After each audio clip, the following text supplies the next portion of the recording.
Today's show is brought to you by Mickeyverse Travels. So contact Mickeyverse Travels today.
Welcome in, everybody, to another episode of the Galactic Council.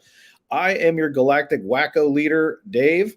We are joined tonight by a bunch of crazy great people who are Star Wars fanatics, and we thank you guys for joining us for Book of Boba Fett, Episode 2, where there's a lot to unbox this week. Last week, we kind of were getting into just some of the things to get us going, but this week is way, way different. We had an episode that got expanded by like 15 minutes, a little bit longer than that, actually. We also have a very special guest tonight. So we have a bunch of really cool things that are going to go on tonight. So make sure you stay on and make sure you stay tuned. If you're catching this on the replay, make sure you leave a comment down below. Tell us what you do like, any theories that you have about Boba Fett or what's going on. Let us just kind of know what you think about everything. I'm going to do a quick roll call for everybody who is in the chat today. Mike B and Jill. Our partner, Gene with Magical Lifestyle. Dawn, hello. And Jen Gardner, thank you. Patrick, welcome in. So welcome in everybody who is joining us for Book of Boba Fett. Theo Sam Eagle is actually in the park today and is actually watching. That's a loyal supporter right there, and we appreciate you doing that. So without further ado, we are going to start bringing the council in so that we can get right to it. There's a lot to get to today.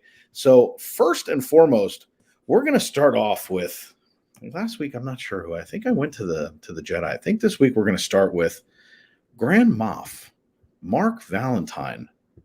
I'm going to let him introduce himself. Hello there. Hello there, sir. Hello. How General are you? Kenobi. So tell everybody about you. So this way we're going to start every show off the same way where everyone knows where to find you, and then we'll bring in the next member. Yeah, for those who did not tune in for the first episode of the council, I am Grand Moff Marc Valentine. That is a moniker that I go by on our Star Wars podcast, which is called Babu's Frickin' Podcast. I hang out with my high school friends. We talk Star Wars every Sunday night at 8 o'clock. We give everyone a chance to digest the Book of Boba Fett, and then we talk it over the weekend.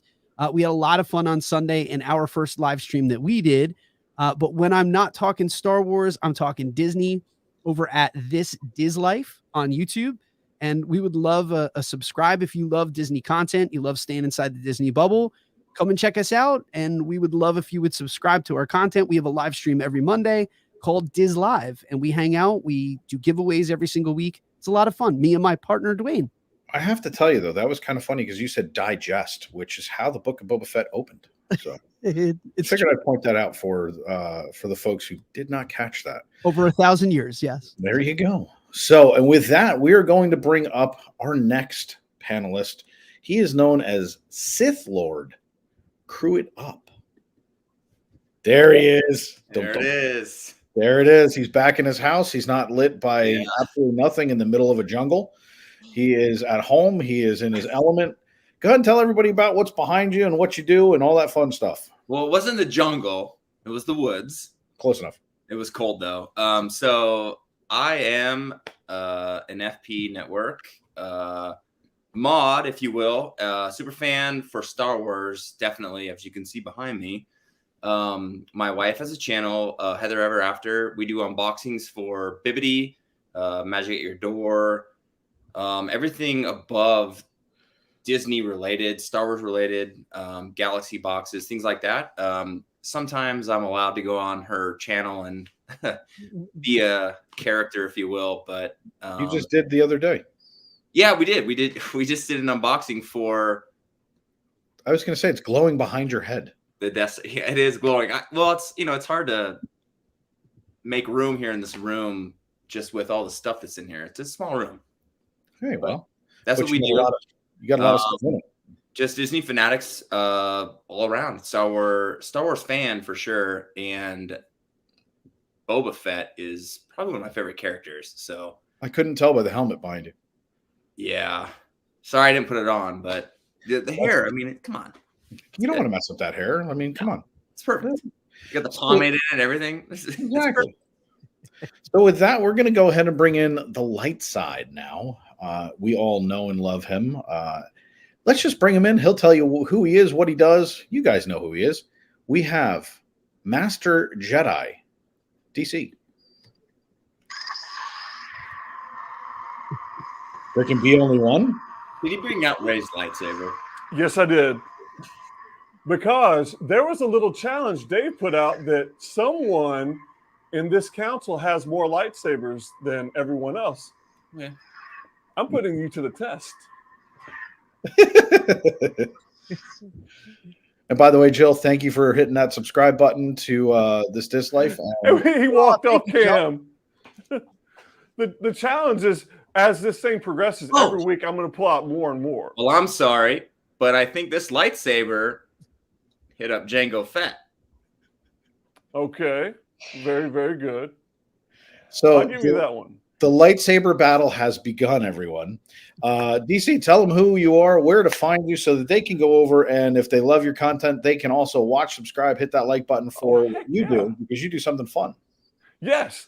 I'm DC from my channel with my wife, DC and Michelle Do. I'll let you figure out which one of us is the wife in that combination. And at any rate, what we do on our channel is we have a little bit of Star Wars, we have a little bit of Disney, and a whole lot of us. And that's what it boils down to. It's about what we do. And it's DC and Michelle Do. It's right there in the channel name. And you now, can find why us is it Do? Tell us why. What do you live by? Well, our mantra is, and typically how we close out every single thing or every bit of content that we put out is do or do not. There is no try. Because if you live by that mantra, you're going to do all right. Amen to that. Love that. Yep. Yeah. And I mean, at the end of the day, it's a great way to live.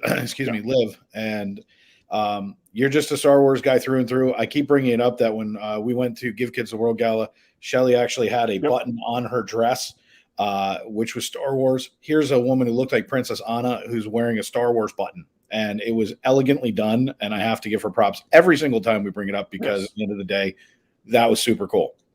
Yeah, so, and she's going to be joining us in episodes going forward, but she wasn't able to make it tonight because she had a whole work thing to tackle. So you mean there's things called work? Yeah. Sometimes it's Michelle Do work. Yes. Michelle Do a lot of work.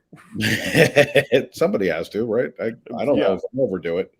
So we're going to go ahead and bring in our special guest tonight, which he gets a special graphic because he wasn't in the opening. Because he's a special guest. Our special guest, a lot of you know who he is. If you don't, this is going to be a great chance and opportunity for you to get to know him. But here is his picture tonight. Look at that. Nice. Is that not cool? The daimyo of Mos Espa right there. That's it. Right there. California living, baby. Since I never got his official name, and I thought I heard it the other night, I'm going to introduce him by what I believe he is, and he can correct me. Am I right? You better get it right. Was it what we talked about? Yeah. And it's the helmet, the black helmet? Yes. All right. The funny part is I can see him in the green room and he's laughing. So without further ado, everybody, it is Darth Larry. You got it right. Let's go. Larry! Our Castle Life, everybody, is in the house. Larry, go ahead and introduce yourself. Tell everybody who you are, where they can find you, and why are you a Star Wars fanatic? He's muted. Hold on. There you go. Nope, you're muted on your end. There we go. He gets points taken off right off the bat. Right, there we go. Okay. There we go. So yeah, my wife and I have a channel, Our Castle Life. We mainly do Disney vlogs. We go to the parks as often as we can. We live on the West Coast. But we do vlogs, we do live streams when possible, room tours, all that kind of stuff, unboxings. We do dabble into other theme parks. We do Halloween Horror Nights and anything that's cool. That we think is cool, we like to check it out and share with people. Maybe they'll think it's cool too. So, and I've been a huge Star Wars fan forever. I mean, I grew up on it. I love it. Had all the action figures, lost them all, of course, because I didn't think they were going to be. They were just toys to me. I had a bunch of them, but they're all gone. So slowly trying to kind of recoup some of that childhood stuff and just relive that awesome feeling of having these new Star Wars movies and this new storylines that come out and just keep expanding and expanding all this Star Wars knowledge that is just, to me, is just great. I love it. It's insane. And I do notice some of those toys you have behind you. I do see the Sith holocron. Oh, yeah.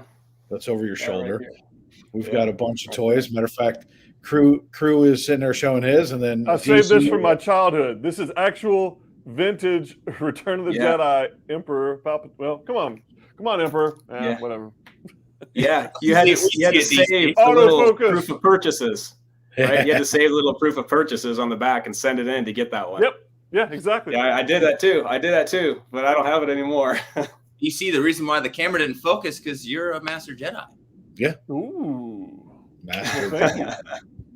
So if you guys are just joining us, make sure that you hit that like button. We always strive to get over 100 likes, and we need to get there tonight. We're about 38 away. There's 43 people in the chat. Should be pretty easy if you like Star Wars. These are a great group of guys. They're all getting together, discussing what we all love. So make sure that you do that. It's super helpful. So we're going to dive right in. We said hello to the chat, and there's a lot of great people in there. I see Star Wars names left and right appearing in the chat. So if you guys see those and you see any points that you want to make, let me know, and we can always flash them up on the screen. Like, for instance, here's one, since we were just talking about the toys. I had the Kenner first series. So yeah, can't beat that. That's fantastic. Yeah. But we're going to dive right in and get going with Book of Boba Fett right off the bat, because there's a lot to get to tonight. Tonight, what we're going to try to do is give you guys each like a minute and a half to go through each segment that we do, so that this way we can kind of get through everything. It was a big episode. The first week, there was not as much for us to unbox. It was kind of, it got bad reviews. I think it was unjust and unfair, because at the end of the day, they had to unbox what happened. And for folks like us who've been waiting for what happened, like, they played it together perfectly. We talked about it last week. If you want to see that, please go back and watch the first episode. So with that, we come in exactly where we ended, which was the assassin. They bring him back into what is now, Boba Fett's lair, and they question him. He's not willing to do anything. They drop him in the Rancor. There is no Rancor. So let's let you guys kind of chat about that, and then we're going to move on, and we will get to the mayor. We will get to all those things. But in that first scene, and I'm going to start with Crew, just because he's finally back in his element, and I want to see him crawl out of that, and just like he did out of Sarlacc. I want to see him, crawl out fighting. What did you see? What were your opinions? What did you think of that opening scene? So he's a hired assassin, right? You see, the Rancor was for the Jabba the Hutt, and his, just domain of what he had, and he was dropping people into the Rancor, cave, if you will. When I watched that episode, I'm sitting there looking at Boba Fett, going, "Okay, so they've taken over Boba Fett or Jabba the Hutt's domain. Who's feeding this Rancor? Like, is it still alive?" And when the gates opened, it was kind of like he goes in there, he just gives everything up. Like, the mayor told me to do it. And then Fennec goes, "There's no Rancor." And it's kind of like, oh, that's my thoughts were like racing. I'm like, well, who's feeding this Rancor? Like, what's happening? I don't know. It was kind of like, for me, and I will do a little ploy for like the military, that's like SEER school, survival, you know. Where is his tactics with Boba and Fennec trying to get him to talk? And they did it with an empty cage that scares people. And what's so scary about a Rancor? Luke defeated it. And if you could see in that episode, there was that rock that Luke threw and hit the button and slammed it on the Rancor. So that Rancor's, you know, dead in that movie. But did they find another one? I don't know. But the cage was empty. So DC. Well, that's what I had hoped. Yeah. Yeah. I was a fan of the Bad Batch. I'm sorry. Go ahead, DC. Go ahead. What?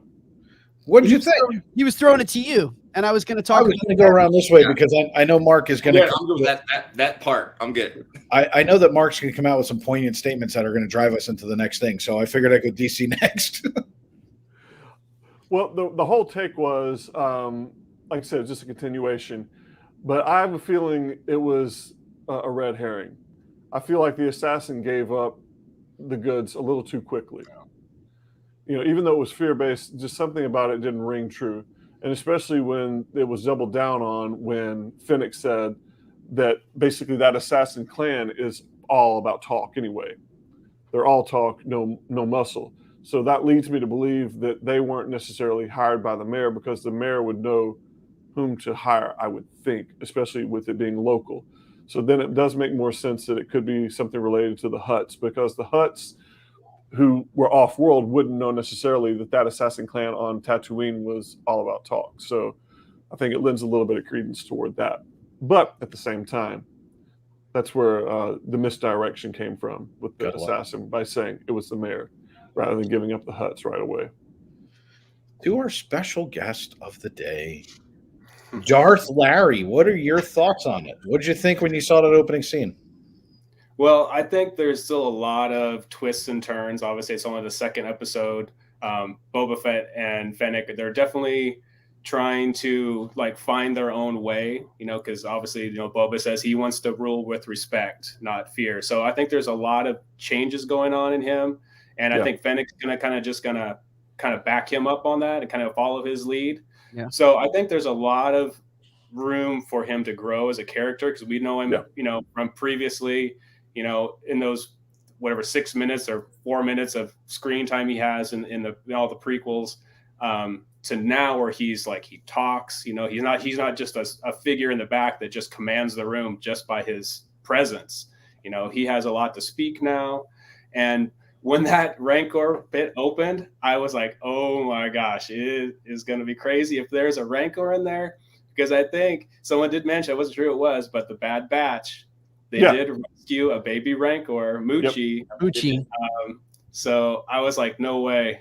But, you know, it's still, it's possible. It's possible they could do it. It's still early. It's still early in this series. You never know what's going to happen.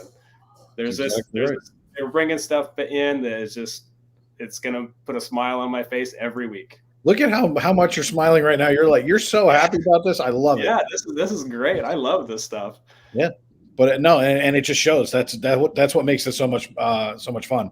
And that's why I saved Marc for last, because I know he's about to go on an epic tirade right now. So here we go, Marc. Well, no, it's all good. Where I was going to go when that gate started to open. So episode 1, she talked about the menagerie as if it still existed. Right. And so I'm thinking to myself, there might have been more than one Rancor, because in the animated Bad Batch, we were introduced. We learned that Jabba had collected multiple Rancors. He didn't just have the Rancor that Luke killed was not the Rancor from the Bad Batch. The one from the Bad Batch is called Moochie.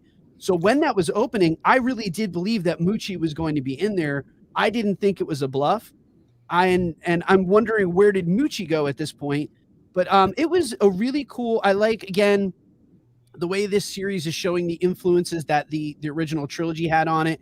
The approach was like right out of Return of the Jedi, where you had it almost mirroring the shot of C-3PO and R2-D2 coming up that corner. Coming in, yeah, that was beautiful. Yeah. Meeting the Gamorrean guards for the first time. Really, like, that was the first look that we had inside of Jabba's palace. So those shots were similar. Even when the member of the Order of the Night Wind drops into the Rancor pit, you almost had, again, a shot for shot recreation of Luke falling, the thing moving forward, or the pedestal moving forward, the look through the grate and the grate down. So again, it's a nice way, and it's a tip and a nod. Obviously, Jon Favreau, who's the executive producer, they're paying homage to the films that inspired them. Episode 1 as well. We already broke those down, but episode 2 was a continued love letter to Star Wars, but also to classic cinema. But I was like one of the outliers with the first episode. The first episode had me hooked and intrigued me. But I'm gonna say this. I don't think it's much of a hot take because I'm hearing it echoing all throughout the Star Wars community. This is one of the best pieces of Star Wars we've ever gotten. Period. From start to finish. If this was a full feature length film, people would be raving about it because it was one of the best Star Wars produced things we've ever gotten. Period. You know, and the funny part is as we move through the rest of our episode today, we're going to dive into some of those things because we literally just talked about the opening scene. And I mean, again, we did this for 15 minutes because we're good at it. But I just want to go back to, there's an Obi-Ken that is sitting in our chat, and it says the Hutts are all about clan politics, and which is really right. And then he said, I love the Gamorrean Guards. So there's a lot of that playing back for us that grew up with Star Wars. So, you know, there's a lot to it. And then Florida Fanatic said the Rancor is evil enough that even though they thought it was alive was enough. And that's the point. And then Gene wants to know where Valak is. He's around. We'll see Valak before it's over, because if you guys want to see a Darth Larry's animal, you'll have to pay attention. There's always one, right? Because Gene just likes to ploy his puppy, right? Like, there's too many shows for me to load Zoe in every single one now. But Zoe's in every single picture. Yeah. Like, where are your kids, Gene? Oh, that's Zoe. I don't know. But here's my dog. So anyway, moving down the road, the next thing that happens is obviously Fennec and Boba Fett turn around and go, well, let's go pay the mayor a visit. So who do we get to see? There he is. He's sitting there. He's hanging out. He's like, yo, I'm here. What do you want? They bust. This is Doc Ondar's cousin. Yep. It's Doc Ondar's cousin. I thought he was going to sell me a lightsaber. There's none in stock. No. I had no orders for you. Yeah, that's about right. So, you know, basically the long and the short of it is they walk through the door, they power through. I don't have an appointment. He's like, I could care less. And he walks through the door. You guys describe what you see from the time he walked in.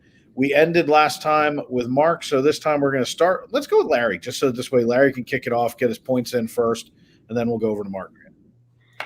All right. Yeah. So that scene I thought was kind of, it was funny, you know, kind of the whole Boba Fett. I don't see you. You don't have an appointment, you know, and he's like, he's Boba Fett. I mean, come on. I mean, who doesn't know who this guy is, right? So, you know, but that, like, and he keeps his cool, you know, old Boba Fett maybe just blasts him and walks in, but he's like, okay, you know, whatever. The other guy comes out and, you know, talks him kind of through it. He's like, well, I'm going in, you know, stop me if you can. And he gets in there, keeps his cool. And again, it just shows that he is evolving as a character. You know, he's not just you know, I'm a bounty hunter, you know, no disintegrations, you know, it's not the first thing he's going to do is, you know, pull out the blaster.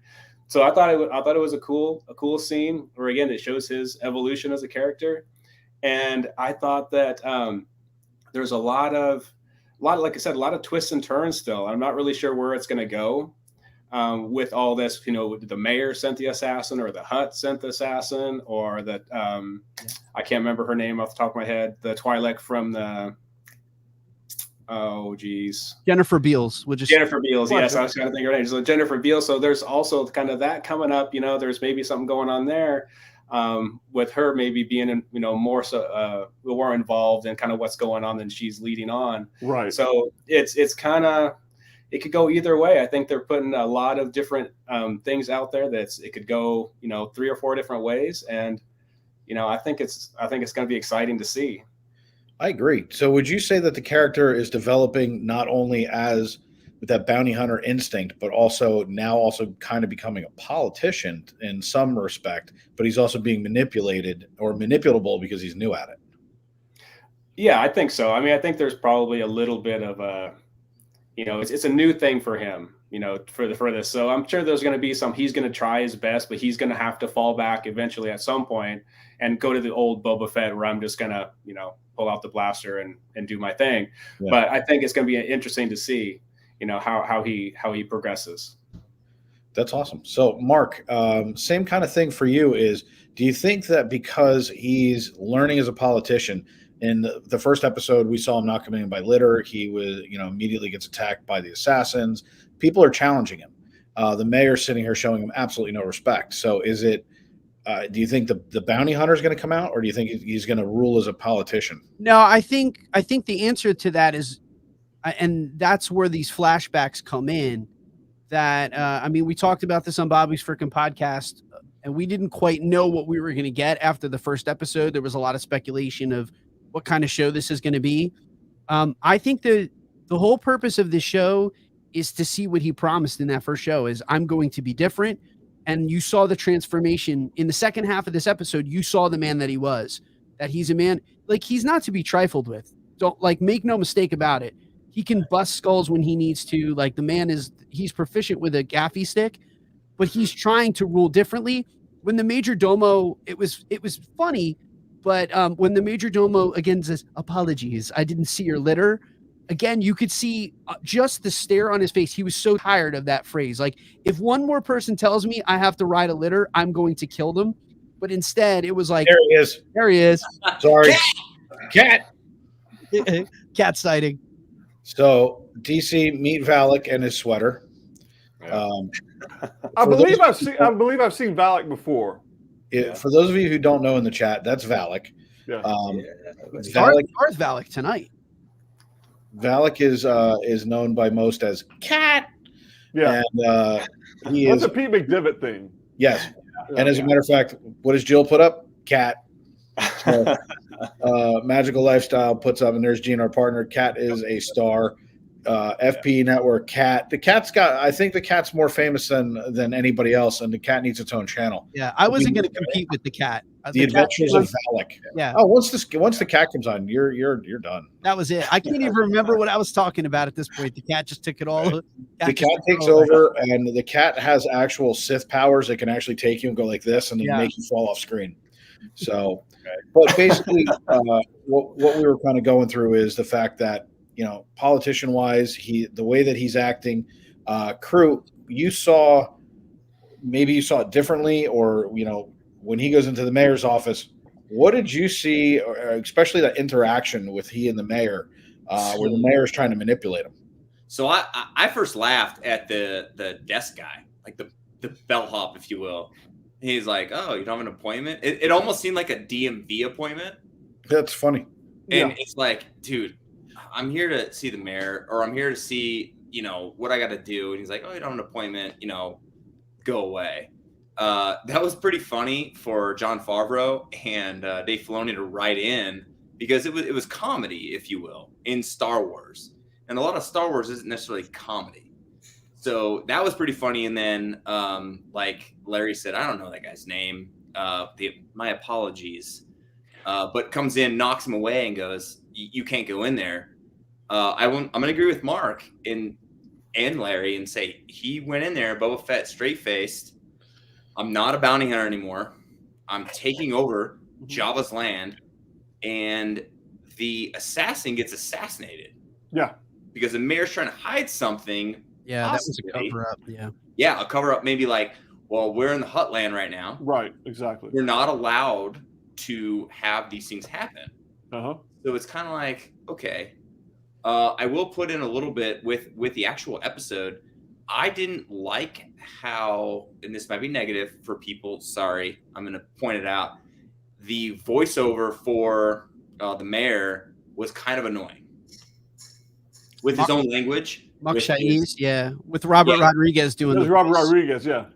Well, with the English version or the Star Wars language, whatever it is, towards Boba, it was kind of muffled, even with like my sound bar. I was like, what's he saying? I had to turn it up a little bit. I didn't appreciate that. I think the device was to make us focus in more on what he was saying. I think that was a storytelling device that they used. Because I heard like the subwoofers going off, and I'm like, what did he say?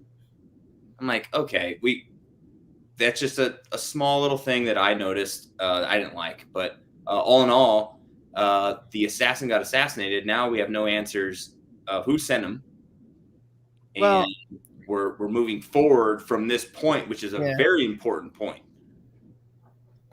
So would you say by saying that because the mayor is trying to, let's call it misdirect, if you will, that there is the possibility that he didn't send them? And if so, who do you think did?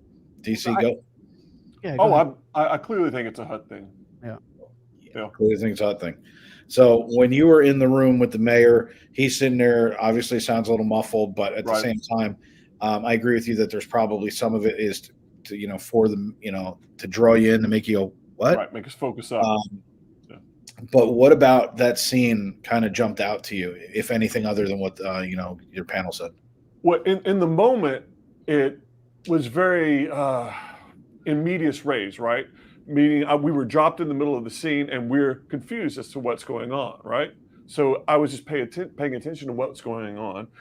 And the thing that really was with me when I walked in was this guy doesn't know what he's doing, right?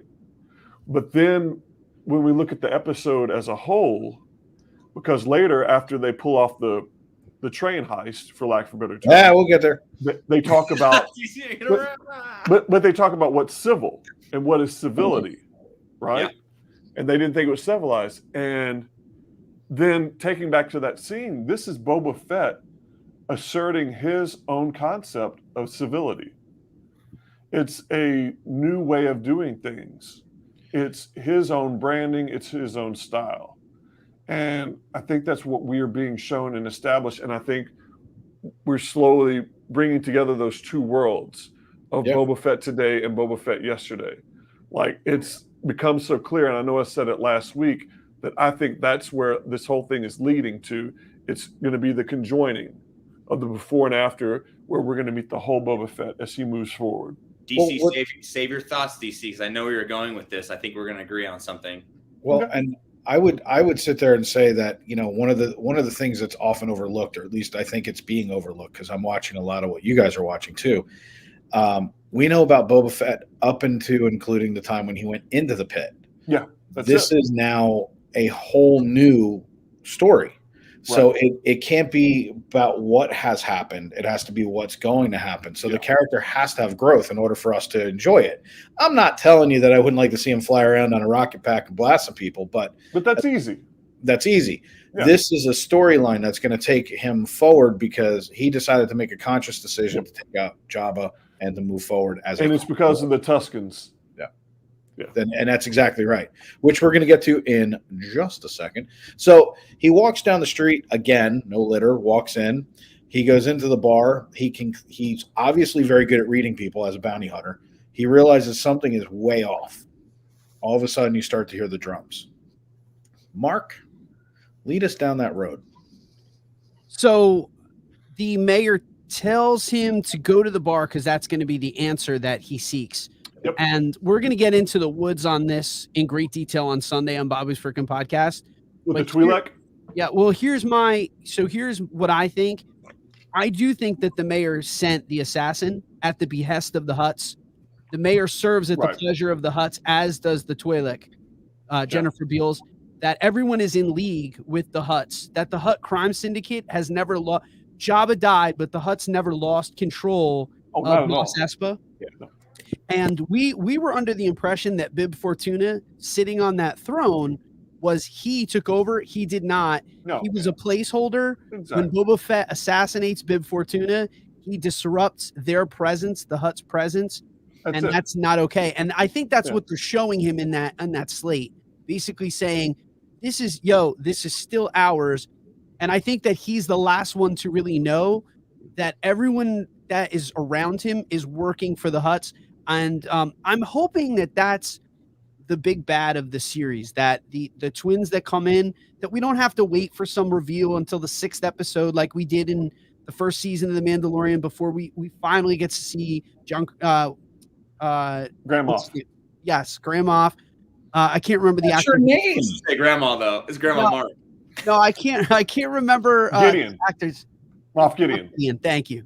Yeah. But I'm glad that I'm hopeful that we got who the bad is up front, kind of like Godfather style, that this is who the Godfather is, and now it's going to be a tussle for the city and for for Tatooine. So, crew, you hear the drums. He goes down there based on what the mayor said. He's being led around. This could be a political ploy. The Hutts make an appearance. He goes toe to toe with them without saying anything. What do you think?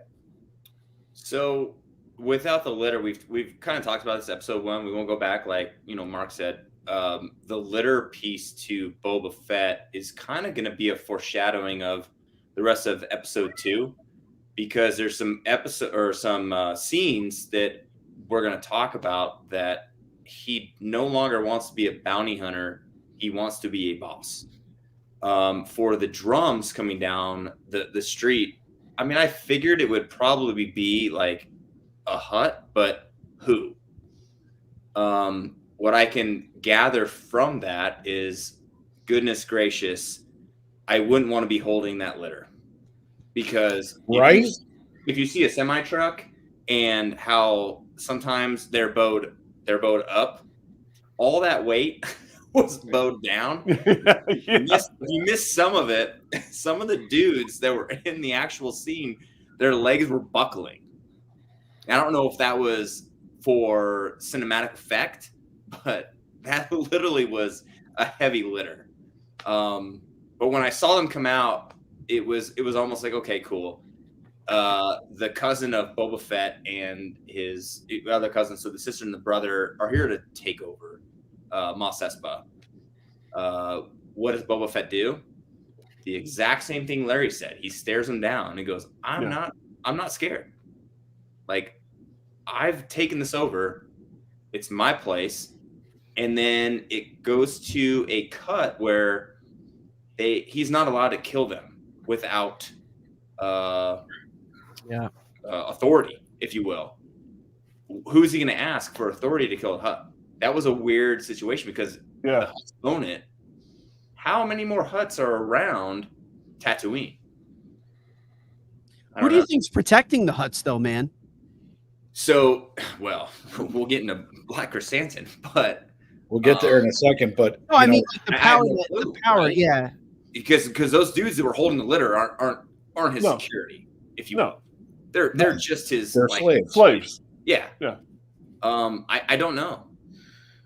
So at this point, we could probably dive into the comics, if you will, or anything else. But it just in that scene, the sister and brother are trying to reclaim the land, but I think they know that Boba Fett's pretty dangerous.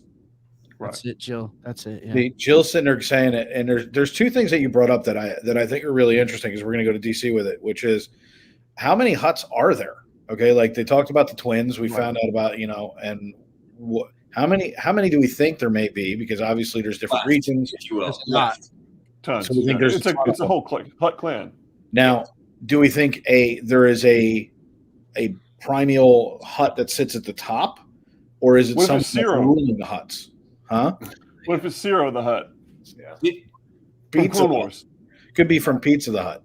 Can I ask this real quick? So Boba Fett, and I don't know if it was the trailer for Mando, or like the ending credits, or if it was the beginning episode, but he says he killed Jabba.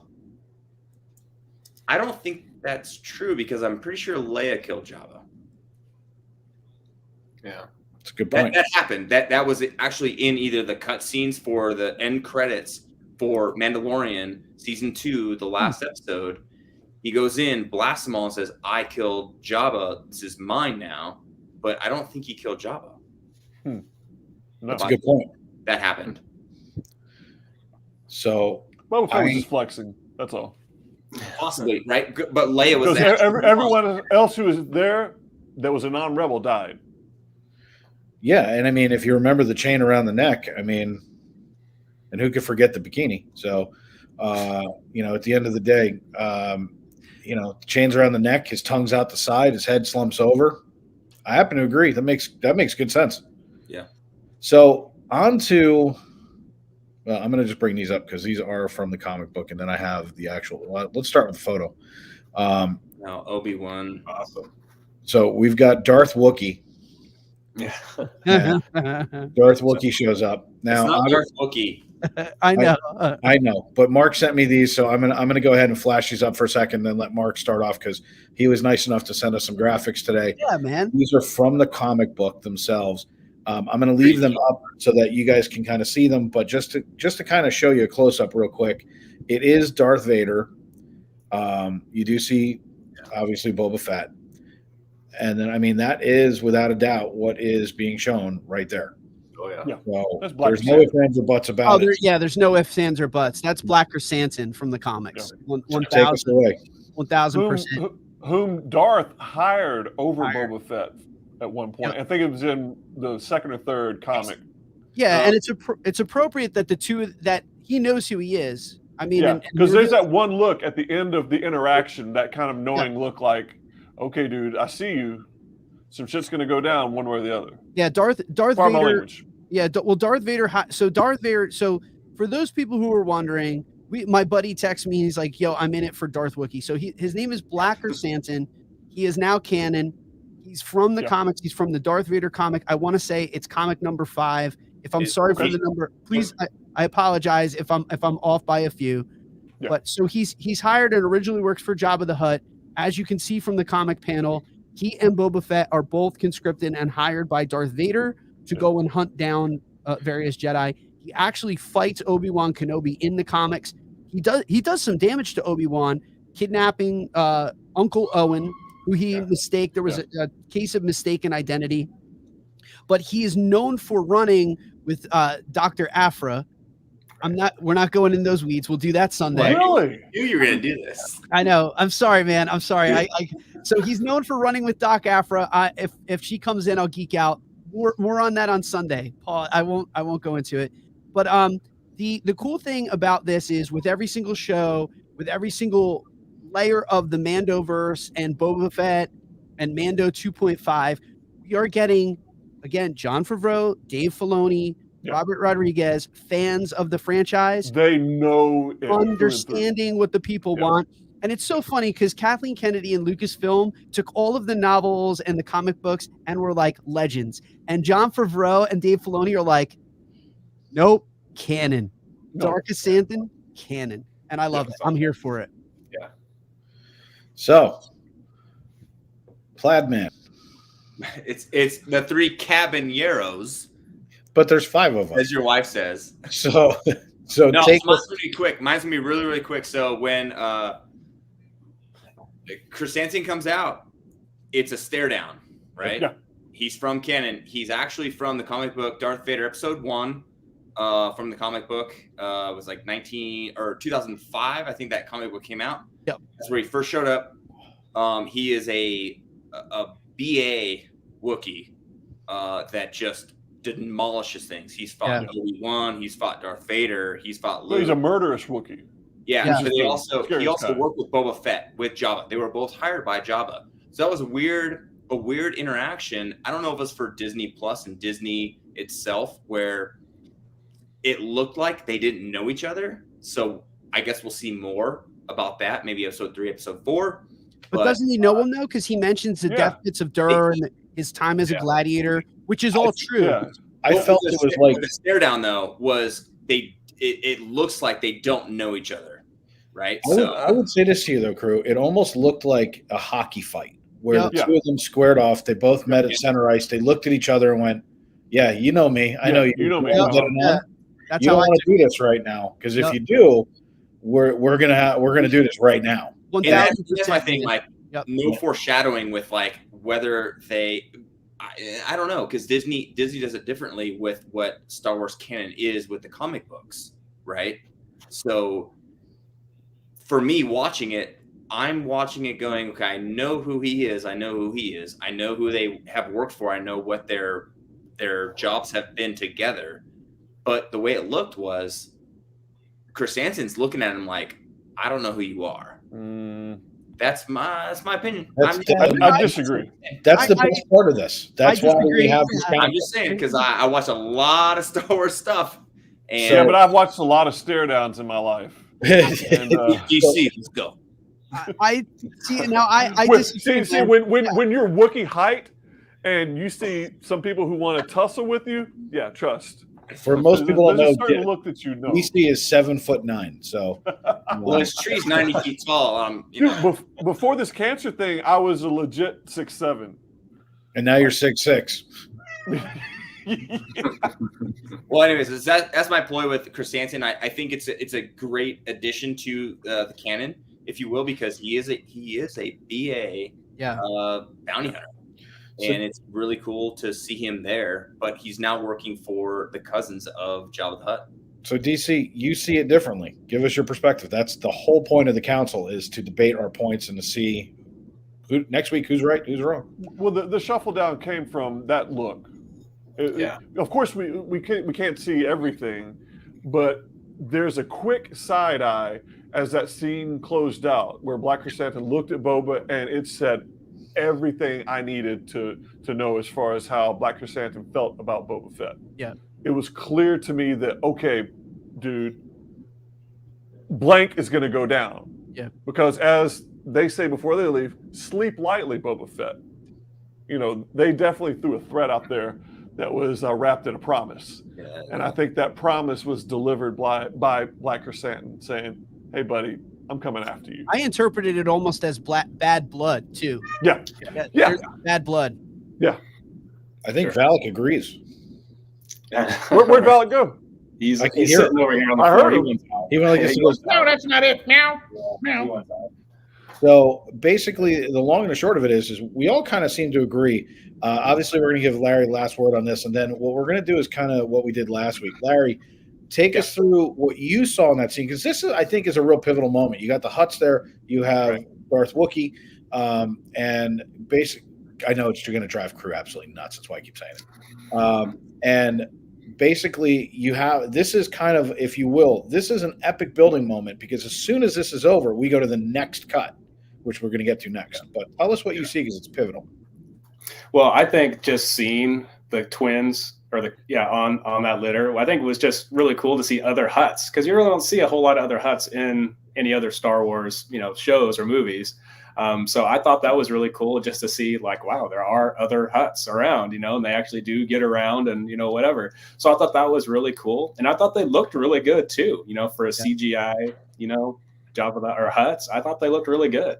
So I thought that was cool. They did a good job with that. And when, like, even if you don't know the comics, which I don't know a lot about the comics, when they just show the back, and I immediately knew it was a Wookiee, right? Yeah. So you can tell it's a Wookiee. And then you see it come out and you're like, oh my gosh, that is a, that is awesome Wookiee. You be a Wookiee. Yeah. And that is just one of those, it's just like your jaw drops. You're like, oh my gosh, this is amazing.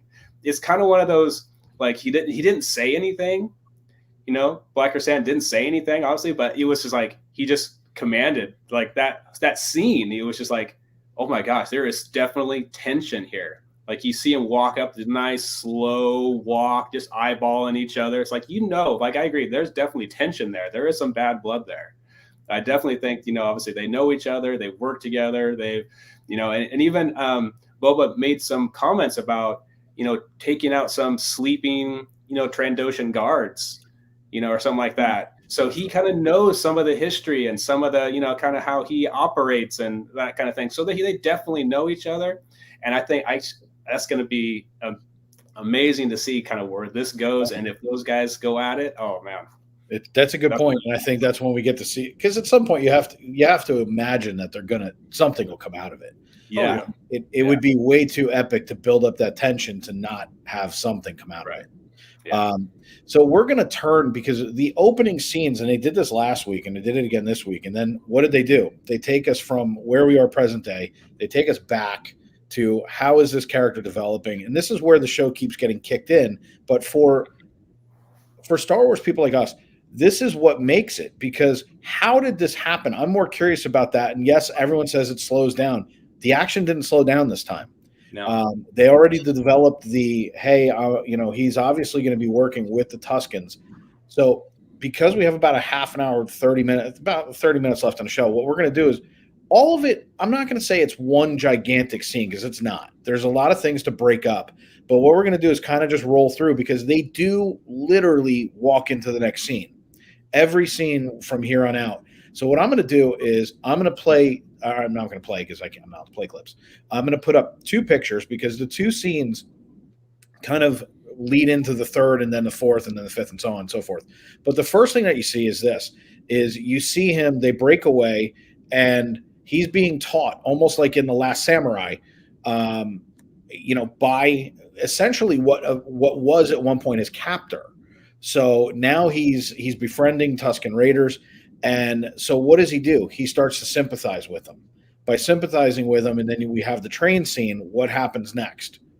You're going to get to that scene. There's a lot to unbox in there. So I'm going to let you guys have a couple of minutes to just go from the training scene through the train scene up into the point where he goes to the biker bar. And let's start with DC. Well, to me, it was all about just mirroring respect. Because first off, they respect him enough at this point to bring him into their circle, because let's face it, they realize that he saved the youngling as we close out the last episode. So they're teaching them the ways of their clan, specifically their fighting. And then as they're in that whole training scene, that's when we have the big train go by and start firing at these Tuskens who are just kind of hanging out, being like, whatever. So that's the point where we see, okay, well, you guys are showing me respect and bringing me into your clan, so I'm going to, in turn, show you respect and protect you guys. And like he says, I promise you by tomorrow that we're going to go after that train, and we're going to take care of that. And so that's what sets into motion him going to Tashi Station. That's a great point. So we'll get to the speeder scene in just a minute, but Marc, what did you see when it came to that first part? They're training, they do their thing, and take us up to the part where they go to the biker bar. I mean, so much of what DC already said. I agree with everything. The thing that struck me is just to provide something different. It was cool to see a female Tusken Raider as a warrior. Yeah. Here we have a female Tusken Raider who is his tutor, and I found it really cool that he's on training wheels. He doesn't have a true gaffy stick. I like how he goes from almost like this rudimentary gaffy stick, something that has the weight and it resembles the shape of it. It will give him the right form, but he hasn't gone through the rite of passage yet. And there's some shots of other Tuskens that are digging for the sand truffles. And again, I don't know what they are, but because of his prowess, he's now earned his way and the respect. Right. He's moved past that. Yeah. He's moved past that. He's not foraging anymore. The cool thing is, no matter where we go, I just really enjoy how they're humanizing the Tusken Raiders and how they're world building with the Tusken Raiders. I'm going to talk about this on Sunday in great detail. This whole sequence, to me, you could see the influence that Frank Herbert's Dune, had on Star Wars from this, that they're the Fremen. I mean, can we all agree? They're the Fremen. They are. And so much of even the train and the origins of Tatooine. Tatooine is Arrakis.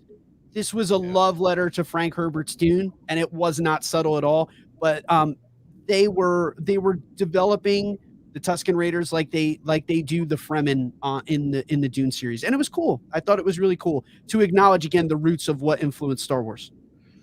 So, Larry, you're up next, but before you do that, everybody who's sitting in here, we are so close to hitting 100 likes. If you guys would go ahead and hit that like button, we are super close. Yeah.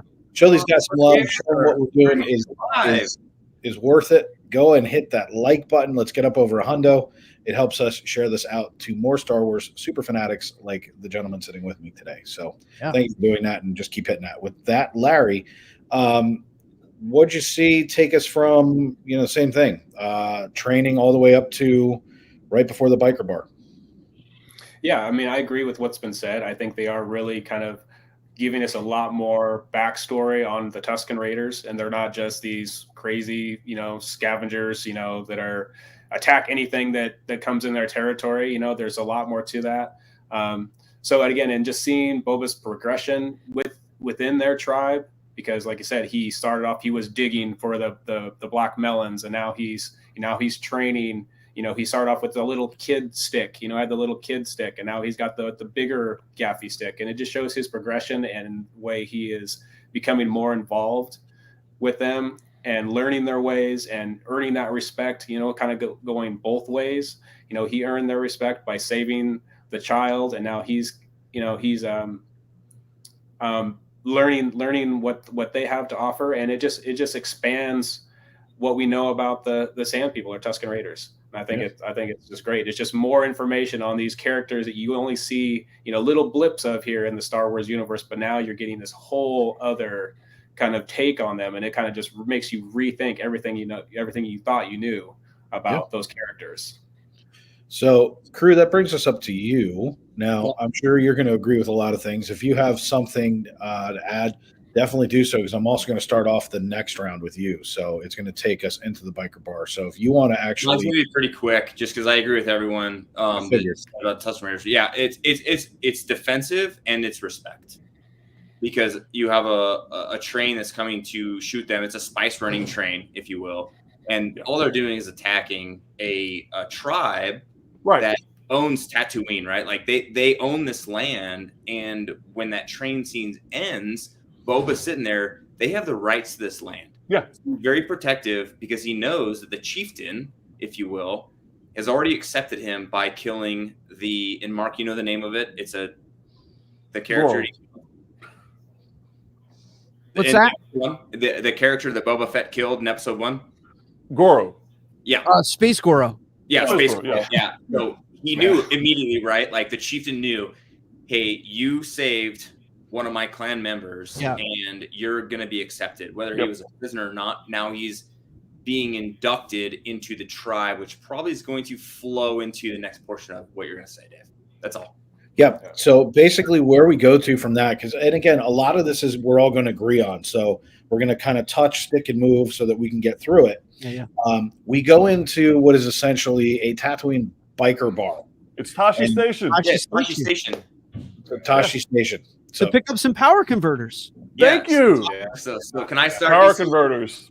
Go ahead, man. You are going to start us off, but I have to point out the two things that I really laughed at was the jackets, and when he goes outside and you see the speeders backed in, like you would see at literally a biker bar with choppers, where like they're all backed in perfectly. Other than that, like I just thought, to be perfectly honest with you, I thought it was funny. And then I have to ask a question, because you guys are all smarter than me. Did anybody think that the woman sitting at the table was Shmi Skywalker? It's Cammy. So I'm going to go into it. Hold on. Go ahead, man. I'm just saying. You do it. Just like Crew is a loaded gun at this point. Go. Okay, so that was Fixer and Cammy, right? Yep. At the bar. Fixer and Cammy, Cammy was Luke's crush, if you will, back in A New Hope. Every time that Luke Skywalker talks about Tashi Station, I think that he wanted to go see his, crush, if you will, to get power conversion or whatever. But those two characters actually came back. That's it right there. In the cutscene. So that actual cutscene came back from Disney. They put it back on, I think they actually put it on YouTube, and a couple of people have it, that cutscene in A New Hope has those two actual characters in that scene. And I will tell you, Tashi Station, from what the cutscene looks like to what it looks like in Boba Fett, the book of Boba Fett, looks almost the exact same. Which is I think it's on Disney Plus. I think the cutscene's actually on Disney Plus. Yeah, they brought it back because they're like, okay, we've got like canon, lore, everything. Who are these people? Because I think people were confused. Like, who are these two humans that are just kind of hanging out? And it's definitely Cammy and Fixer. They're credited on IMDb. Yeah, it's Fixer and Cammy. Yeah. It just when they cut away and they look, I was like, I know it can't be, because obviously, the time frame we're at. But the first thing I thought was, I was like, wow, she looks just like Shmi Skywalker. I was like, wow. And I knew who it was, but at the same time, it was just the resemblance was uncanny. Yeah, I'll let everyone else do their whole thing with Tashi Station. The only thing I'm going to say is after that, with that scene is when I kind of just remember what I've been reading about and things like that. Is Luke didn't want to go to the rebellion. He wanted to marry Cammy. So he had a choice, and he left. Well, then he got a crush on his sister, which is... Well, I mean, that happened too, DC. I'm just saying that, yeah, so that whole Tashi Station scene was pretty cool. The biker bar, all those bikes don't look the same, which was pretty cool, what they did. It looks really cool. It was a cool scene. There's no doubt it added that element to it. Larry, what'd you see? Oh, me? Oh, no, I thought. Sorry, Hi, Larry. Hey, Larry. Again, I thought it was. Yeah, right. Hey, I'm here. Isn't it hard when you're on a panel and you're listening and you're like, "Wow, that's a really good point." And all of a sudden, it's like, "Oh wait, it's my turn." I know, right? Yeah. No, it was a really cool scene to see those, and they did like make it look, kind of like really similar to the cut scene. The doorway looked a little different, of course, but when Boba comes in, it definitely looks like a bigger door, I think. But I mean, that's just little things. But I thought it was really cool just to kind of see that. And again, I thought the jackets were a really, it was a really cool thing. It's like rather biker bar. I mean, biker jacket. It says Tatooine and Orbesh. Yeah, I heard that. Yeah, and it has the symbol, and the Tatooine on there. It's like the biker gang of Tatooine. I thought it was really cool. I really enjoyed that scene. I thought it was great. There's no doubt. It was a lot of fun. And DC, take it away. The only thing missing was after Boba kicks everyone's, tails, that he didn't get up on top of the bar and do the da-na-na-na-na-da-da, tequila. Like he just walks out. Yeah. I wanted a little bit of that, but no. He's too much of a BA to do that because he literally does it. He doesn't even say anything to them when they're standing there. He just walks out. I mean, takes the drink, walks out, and boom, he's done. And it's like, what showed his prowess as a bounty hunter was the fact that he knew that Cammy and Fixer had nothing to do with those bikes. Yeah. That he was able to go in there, single out, read the room, know whom to take out and whom to let sit. It's kind of what we go back to in the original bar scene when I said he read the room, knew that there was something immediately wrong, because that's that killer instinct. He knew who the threat was, could see what it was, and then identified it, took care of it. That was incredible, and it was very good showing without telling, I thought. That's funny. So Obi-Ken said he wanted the T-101 to walk into the Tatooine bar. That would have been interesting too. So Mark, obviously there's a lot to unbox. He walks into the bar. What do you see? Obviously there, we all agree on what happened, but what did you see maybe that was a little different or something that was cool? So much of it's already been said by this amazing panel, but for everyone who in the first episode that they were so off put by the fact that Boba was like weak and he couldn't fight, the dude just got out of the Sarlacc pit. He's taking a bath for a reason. He's damaged. Like he's really beat up. Bad shape. This was a return to form that then everyone, all of my friends that last week texted me and was like, I don't like it. Boba's he's weak. He's this. I'm like, just wait. Can you please just wait? Yeah. Then this week, they're all texting me, man, he's a badass. Like that was amazing. I'm like, I told you. It only took him beating up people in the bar with the gaffy stick. Like it was only one episode and it was like, and I told you so moment. Yeah. This was the series creators. I told you so moment. It was like, can you just wait 5 minutes? Just wait. Yeah.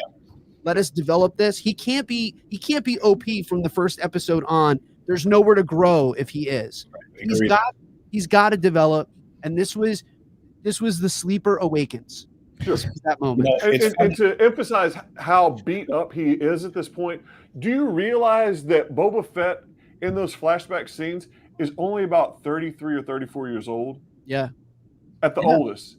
And he looks like garbage. That's how bad of a shape going into the pit turned him in.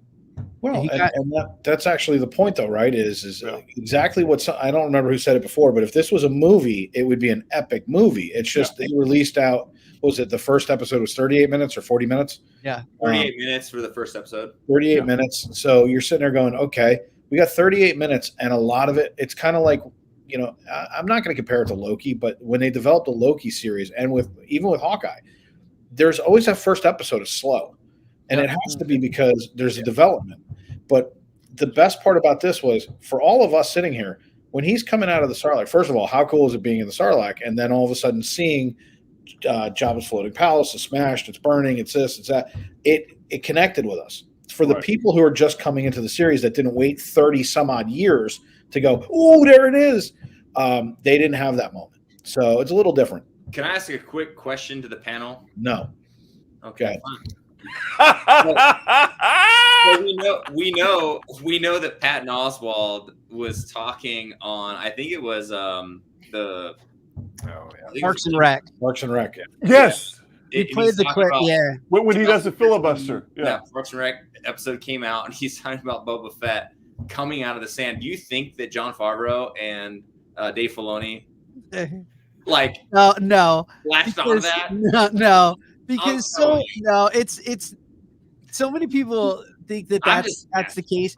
There have been at least 3 or 4 instances that Boba Fett has escaped the Sarlacc, and about half of them follow Patton Oswalt's. I know. I'm just filibuster. Yeah, it's very tongue in cheek. It's fun. It's so funny. It's like The Simpsons is prophet. Patton Oswalt's a prophet. So well, I would say this to you. I would say this to you. He's down inside of a pit, 2 ways out. I mean, it's not like he's going to go down to come up. So at some point, he's got to come up. He's got to come out. The question was how. Do I think that they watched Parks and Rec and probably said it would be kind of funny to kind of nod towards it a little bit? Maybe. Sure. Keeping in mind, there is a level of humor that has gone on with this series where they take a little couple quick jabs and they just keep going. Yeah. So there is a little bit of humor to it, and I appreciate you bringing it up because that's actually really funny. So we're going to kind of roll through what happens next. He takes the speeders, he brings them back. They're going to shoot him. They say, wait a minute, it's our boy. They don't do that. Now he's going to teach them how to use it and then go after the train. So I'm going to throw up these quick graphics just so that you guys can, so that everyone knows what we're talking about. There, you can see the Tusken Raiders in the background. And then up here, this is after they have learned what to do and they are raiding the train. So let's talk about that as a whole. I'm going to start with Marc, and then we'll just go right around again. Yeah, I mean, funny scene. I just give me the extended cut of him saying like a banta and bouncing. Yeah. It's like a banta. Like a bantha.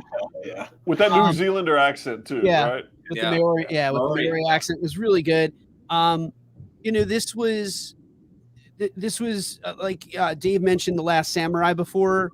It's a cinematic trope of the indigenous people being cultured into a certain way and learning to fight back. And that's what this was. This was that familiar trope of them coming into contact with outside technology, using that technology against their enemies and their oppressors. It was really fun. I mean, again, we're going to tune in on Sundays. We're going to do a deep dive about not just Dune, but Lawrence of Arabia. These guys understand cinema and film history. And the whole train sequence was a nod and a wink and a love letter to Lawrence of Arabia. And again, to epic filmmaking like the 10 Commandments, that they understand the assignment and they're repeating it in its own Star Wars form with a lot of humor and they're making it their own. And it was just pure bliss for me. I loved it. So Larry, they get on the speeders. The first thing that happens, he pushes the throttle backwards. He goes flying 1,000,000 miles an hour backwards. It's like, well, what's going on? You're a bad teacher. Then what happens? 500 jumps of hitting the ground. They get it right. Practice makes perfect. Onto the train we go. You see a kinship with these people because what happens? Gun comes out the window, blasts the dude. Boba gets pissed. Yeah. Okay. He's ready, he's ready to go. And then all of a sudden he sees it again. What's he do? He gets in that position, kind of like in like Fast and Furious, when they're pulling each other off the cars and they're grabbing each other and this and that. They want to make sure that their brethren are okay. And then they take over the train. So tell me what you're seeing with the development of the character and with what he's doing with that train scene, because that train scene is paramount. Yeah. So that whole build up to the train, I guess, it is amazing. Like the whole, you've taught me your ways. Now let me teach you some of my ways here. And so that, again, you see that respect of you're helping me, I'm going to help you. I'm becoming part of your tribe. We're going to get this problem figured out. So with the train scene, and when I thought it was also funny in that training scene that Crew mentioned, some of the comedy that they bring, to the story, of them jumping over and over and over again. Yeah. Excuse me? I said it's real comedy too, not forced. Yeah.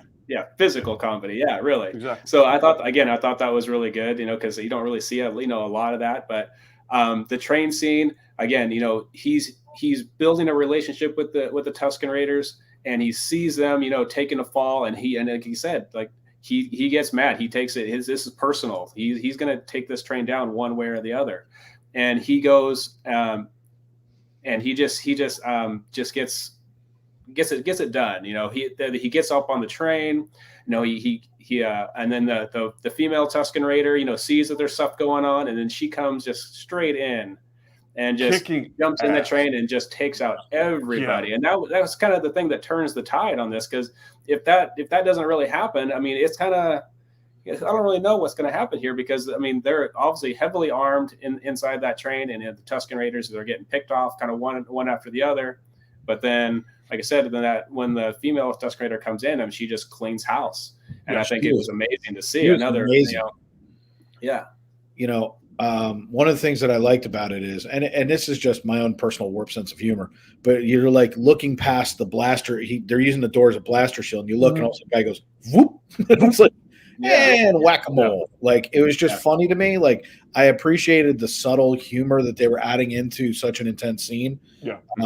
But DC, tell us what you saw, because there was a lot to unbox in that. So, there's a lot of things up and into, because we haven't even gotten to the droid. So let's get. Damn it! Yeah, I knew DC was going to go for the droid, because I was You're there. Go ahead. Because, as Marc mentioned earlier, reversing, this council is so great with talking about what's been going on in these two particular scenes that there's not too much that I can add to what they've said, other than like getting to watch that conductor droid do his thing. I was blown away, because we were introduced to something completely new in the Star Wars universe. Plus it was, go ahead. A self-yeeting droid. Yeah. He like yeeted himself out the window. By the way, thank you, mods. You guys are killing it tonight. Thank you. Thank you. Definitely. Thanks, mods. But yeah, it was great, because, through the scene, right, we're watching that conductor droid handle things, because if you notice, it's the conductor droid that decoupled when they noticed there was a threat. So this whole time through the scene, it's being interwoven with this droid. So you're like, what's going to happen when the droid is confronted? And like Marc said, he's like, I'm out. Because I was expecting this to be the big bad boss, to be quite frank, because we saw all the other soldiers, assassins, warriors, whatever you want to call them, on the train get basically taken out one by one. And especially, like you said, when the female Tusken showed up, I mean, it was game over for those guys at that point. So here we are expecting, and we're being shown this conductor droid, and he's doing all kinds of things at the same time, right? Like, he's handling things like General Grievous. So I'm sitting here on the edge of my seat going, oh no, what's going to happen? What's going to happen? And we were given another comedic moment. So that was really great, the way they built up the tension and gave us that tension throughout the entire scene, and then gave us that great bit of comedic relief at the end. Which, again, said it, from what DC said, the droid hopping out was hilarious. Dude, it was great. It was fantastic. But again, that just shows the amazing storytelling that went on in this episode. Not to, ride these guys any further, but it's just like many folks have said, this is some of the best Star Wars that we've been given in a long time. Ever. Because it was that perfect balance of action, tension, and comedic relief, because that goes all the way back to when we're sitting there and they're breaking out the Princess, right? And we have Han on the control panel. Situation perfectly normal, right? Yeah. So it was classic Star Wars. And then my favorite line in that is, "And how are you?" Boring conversation anyway. We're Yeah. gonna have company. So basically, the long and the short of it is you guys are totally on point. Who didn't I get to on this Me. one? Was it Mark? It was Crew. Mine's quick. I agree with everyone. I thought it was funny the droid jumped out of the train. I do want to point out though, with the training of the bikes, if you will, that the first jump of the Tusken Raider, his buddy runs him over. Yeah. Yeah.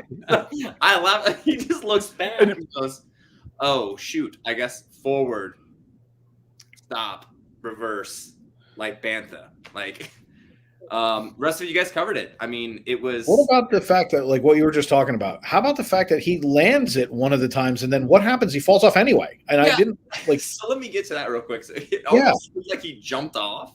No. Yeah, Just for like cinematic effect. it was really funny because he landed it, and all of a sudden I watched him go flying off. I'm like, what? Did he hit a speed bump?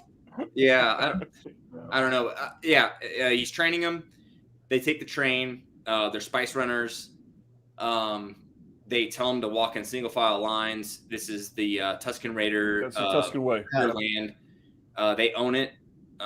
It's basically theirs. Don't come here anymore. And it's like scene cut, if you will. And for those people who don't know, that's the Pike Syndicate. So you have another crime family being introduced to the mix. Save that for later. Yeah. Yep. That was the Pike Syndicate that is running spice through Tatooine. So we're going to run through the last set of scenes because we need to kind of start to wrap up. And you guys have been phenomenal tonight. The amount of information you guys have is tremendous, and I appreciate all of you. By the way, we're like 8 away. So guys, there's 8 likes in this chat. Go ahead and hit that. Let's go. Share this out to everybody else. These guys deserve it. They've been working. They did all their stuff. They came prepared tonight. They're just like you guys. They are Star Wars fanatics. So go ahead and hit that like button. Help us get this out to more people. So we're not gonna march past. Pardon the pun. The train's crashed. They're standing there. He looks at him and says, "Now go walk." That we just talked about that extra crime syndicate and the fact that we didn't realize you were civilized. Yada yada yada, which is important. But I want to go through to the part because what really happens after that is respect has been earned. And you see that. I'm not going to go into it because I'm not going to take your points away. But we're going to start off with Larry because he goes in. They start to do their thing. Tell us what we saw. So after the train has been stopped. Yes.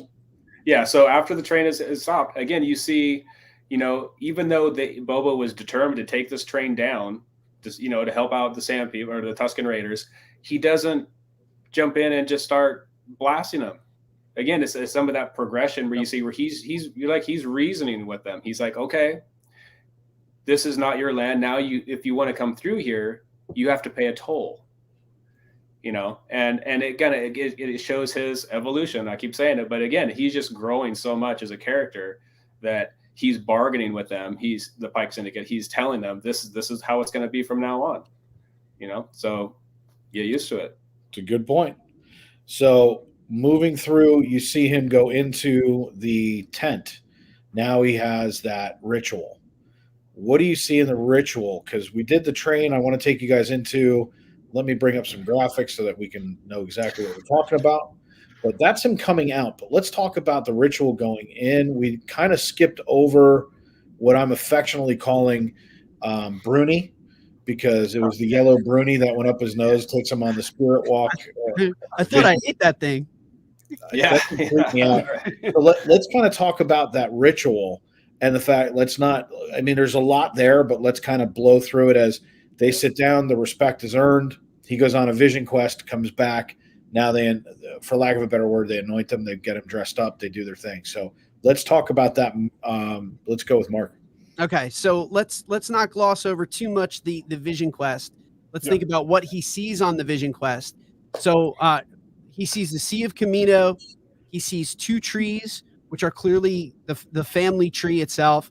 The eyes of the Jawas who stole the heritage from that family tree. They stripped him of his family lineage, which is his armor. Yep. The tree then starts to consume him, much like he was being consumed by the Sarlacc. And then again, we see for the second week in a row, he sees his father's mask. He sees himself now in his father's mask. and I'm going to double down on this just like last time. His father's helmet falling to the ground, his helmet falling to the ground like his father's. If he continues in the same footstep of his father as a bounty hunter, he will suffer the same fate. And so this is the Paul Atreides moment.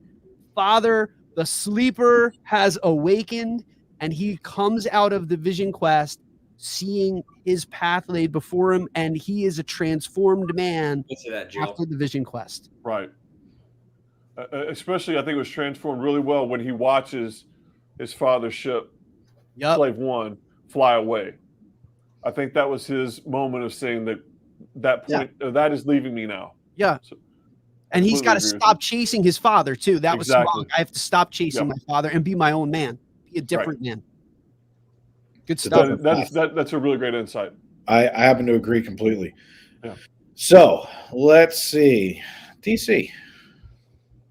Well, for me, we're going to go back to how it's emphasizing civilization and what everyone's concept of civilization can be. Because clearly in that scene where they adorn him, we are being shown rather, how civilized these folks really are. And again, it's humanizing these basically dehumanized characters throughout the entirety of the Star Wars saga. So we're being shown a different level of civility, a different level of, what's the word I'm looking for here? Of tradition, and honoring it as being different, but at the same time being worthwhile as being honored. And that falls back onto, what he says to the guy or the Pike Syndicate leader, like, yeah, these guys are civilized. Yeah. Now you know. Yeah. No doubt. And I think that's why we had that scene after that particular conversation, because I think it's emphasizing that. Without a doubt. Who haven't I gotten to? Is it Larry and crew? Yeah. You always forget about us. I mean, it's look, I hate to say this, but like the faculties are not exactly on point. So I figured you guys would tell me when I miss somebody. Larry. Yeah, exactly. Tell us about what's what. And now we're going into the next scene. And what do you see? The next scene after the ritual. Yeah. Or go into the ritual, because I don't think you covered it. Okay. Yeah. So I thought that was a really cool scene set up. That again, it shows his, he's trying to return back to his family. He's trying to figure out, what's going on with him. Which direction is he going to take? And DC and Marc said, it's if he stays the way he is, he's going to end up like his father. So there is that change that is triggered by this vision quest. And then, like I said, the sleeper has awakened, and it's going to be cool to see where it goes. Yeah, no doubt. Crew, I'm going to let you kind of wrap up the vision quest, and then I want you to start off the closing. Yeah, I want you to take it all the way through, because we're going to wrap everybody up. What we see is another Jango Fett helmet with Boba looking at it, right? Looking through a window. He also watches his dad go away from Kamino, like through the window in a ship. He's looking through a window. He doesn't want to have the same, like Marc said, DC said, Larry said, the same fate that his dad did, right? Looking through the Mandalorian helmet, if you will, right? He's got to change at this point. That's what he's dreaming about. That's what his vision's about with the tree. Yes, with the Sarlacc that wraps him up. He's escaping. But at the end scene, I want to make this known that someone said in the chat is it reminded them of Native American tradition. So this is actually a New Zealander, Timo Morrison, who does the traditional Haka dance. The Haka dance, yep. The Haka dance is for New Zealanders, Polynesians, Samoans, Hawaiians. Not so much Hawaiians, but it kind of came into that culture. It is a celebration, war dance, all of the above, if you will, to a tactic to dare or celebrate something. And that scene with the Tusken Raiders, to me, was a haka dance with Timo Morrison, with the Tusken Raiders. Oh, yeah. With their gaffy sticks. And I felt, especially because I've been in Hawaii for, 4 years stationed there, it was very, very like personal to me because I have friends that are Hawaiians. And a lot of the South Pacific culture does that. And I like that Star Wars brought that into it. That was very emotional, very personal. And that the Tusken Raiders made that a thing for him. Yeah. I got a little goosebump like just watching it because I was like, that's Timo Morrison. He's a New Zealander actor. Yeah. And that is a haka dance with a gaffy stick. That was really cool. Yeah, no doubt. So right before that scene, obviously, he's got the piece of wood in his hand. They shape it. They do all of the things that basically finalize his transition, if you will. And the haka dance actually is that last point where it's like, that's where we end. So with that, Larry, what do you see when, he's shaping it, they're showing him how to make this, and then he goes for that approval. So what did you see that stood out to you? Well, again, I think it's just his acceptance into the tribe or to the ways of the Tusken Raiders. I mean, it is like this ritual thing, this like rite of passage, where you have this vision, you get the piece of wood that's there. And there's not a lot of wood or trees around Tatooine. No. Right. So this is something that's very sacred and very serious to the Tusken Raiders. And then it's like I said, it's this whole ritual of crafting your tool for survival in this world. And so they kind of walk him through it, and he's taking it and shaping it and using his hands and putting it in the fire and hardening it and stuff like that. I just thought it was a really cool scene, almost like building a lightsaber to a point. It's like their tool. It's their thing to have. It's very like precious and sacred to them, and it's part of their life. It's part of their their ritual life. No doubt. And I think it was what you were saying is, especially when he's hardening the steel and he's doing the things, there's a raw factor that I think that they were bringing out, like that, even though because he even says about, I'm going to show you what the other side is. Because what did they talk about? We don't have machines. Now you do. Right. But we can't forget where we come from. We come from this tribalistic aspect. Mark, you're smiling. Go. Well, so last week I went on a rant about how this is the 10 Commandments and Stranger in a Strange Land harkens back to Exodus. I'm going to pull out a little Mosaic stuff again. Remember, the rod and staff were laughed at by the Egyptians, that they thought how primitive that a man cannot bring down Egypt with just a god and a rod and a staff. I found it again, continuing that iconography of that story and that movie, that here's a man with a stick, with a gaffy stick, that is going to try to unite the tribes of Tatooine and unite the crime families and bring them into a different world. Just saying, guys. I don't know. I might be wrong. Yeah, that's a solid point. Just saying. The staff, I was going up, and we're still in the 10 Commandments. The funny part about it is a lot of times, a lot of movies will mirror some of those images. And I thought the same thing. And it was like, it's more of the warrior staff, but at the same token, it was like lead by it, fight by it, die by it kind of thing. I just thought there was a primevalness to it that I enjoyed about that scene. And when he raises the staff up in this picture right here, what essentially he's doing is asking for, did I do it right? Is it a master craft? Did I do something that was worthy of what you guys would make? My first go round, how did I do? It's kind of like an apprentice becoming the master, if you will, because Jedis are real big about this, especially through Star Wars. You always have with Sith, you have 2, and then with Jedi, you have, Padawan, and then go to master. So I just thought it was interesting that here, even in their culture, what are they doing? I'm making it. I'm showing you how to make it. Right. Did I do it right? And then you make it, which for me pulled back to Mandalorian culture and using an armor to create their weapons. Yes. Yeah. So that to me is another way Boba is separating himself from his Mandalorian tradition by making his own weapon.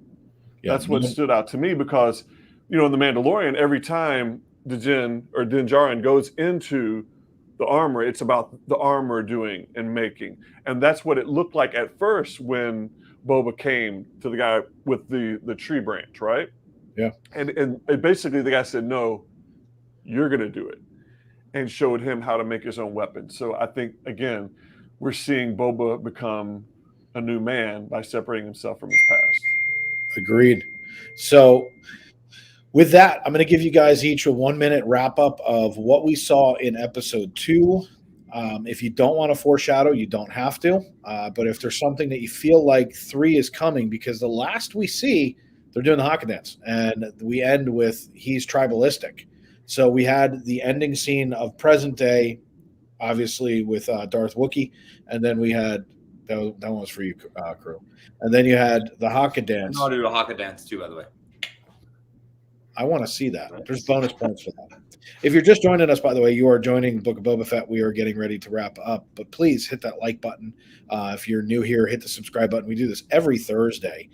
Before we do our closing, I just want to go ahead and run a couple of things just so that everyone knows what's going on with the network and anything along those lines. So we'll be right back in just a second with their closing statements. Today's show is brought to you by Mickeyverse Travels. So contact Mickeyverse Travels today.